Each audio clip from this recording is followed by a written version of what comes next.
आज आपण general principles of chemotherapy हा चॅप्टर स्टडी करणार आहे. चला तर मग सुरू करूया. इथे बघा, किमोथेरपी आपल्याला काय बघायचंय तर किमोथेरपी म्हणजे काय पाहायचंय. किमो प्लस थेरपी. किमो सेपरेट करा, थेरपी सेपरेट करा. किमो मीन्स व्हॉट? केमिकल और any chemical substance, and therapy means what? Therapy means what?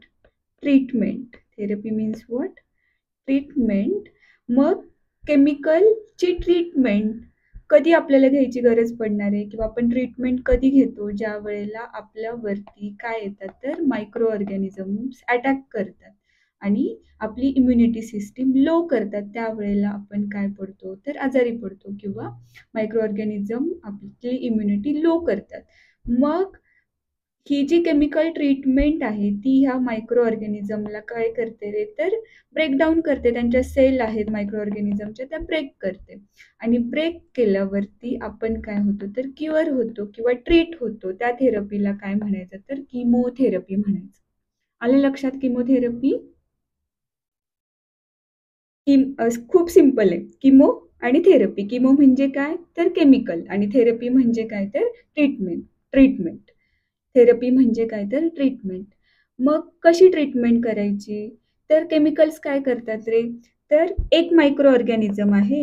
एक मायक्रो ऑर्गॅनिझम काय करतोय तर आपली जी इम्युनिटी आहे ती लो करतोय. मग किमोथेरपी घेतल्यावरती इम्युनिटी काय होईल तर एनहान्स होईल किंवा ऍक्टिव्हेट होईल.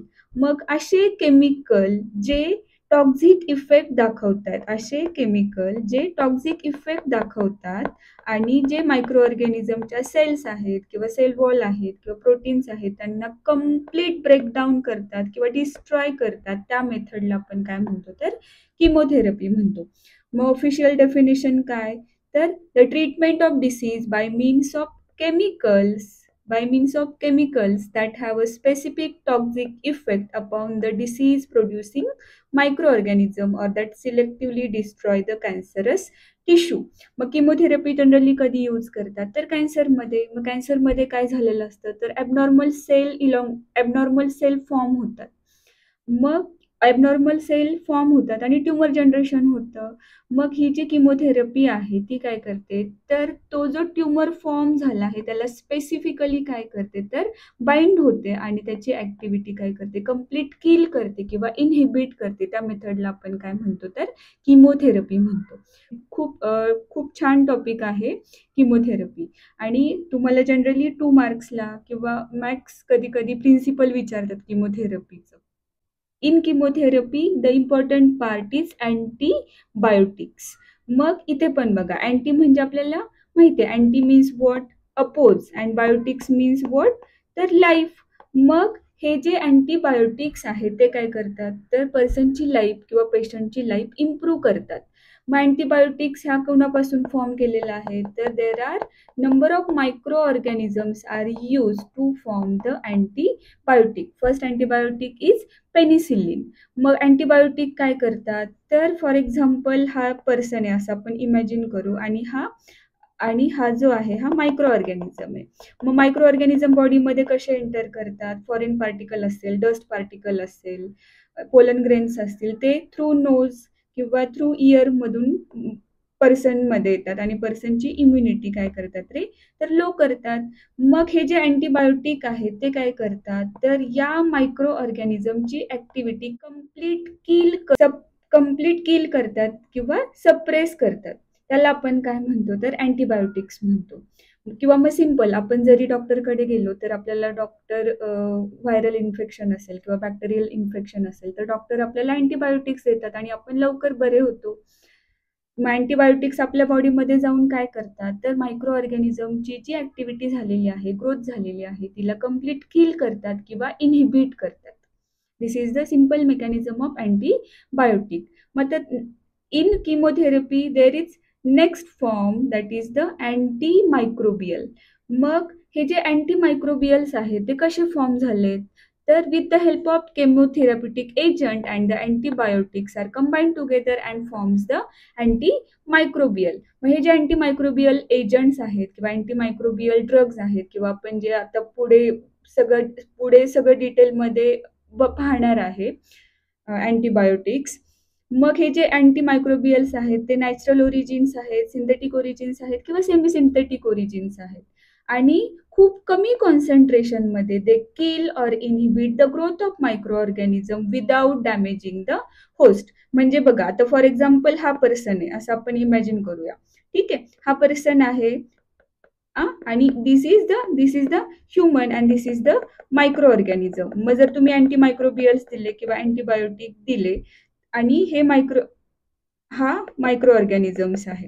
मग हा मायक्रो ऑर्गॅनिझम्स पर्सनच्या बॉडीमध्ये आलेला आहे आणि बॉडीमध्ये येऊन काय करतोय तर तर त्या ह्युमनची फिजिओलॉजिकल कॅपॅसिटी कमी करतोय.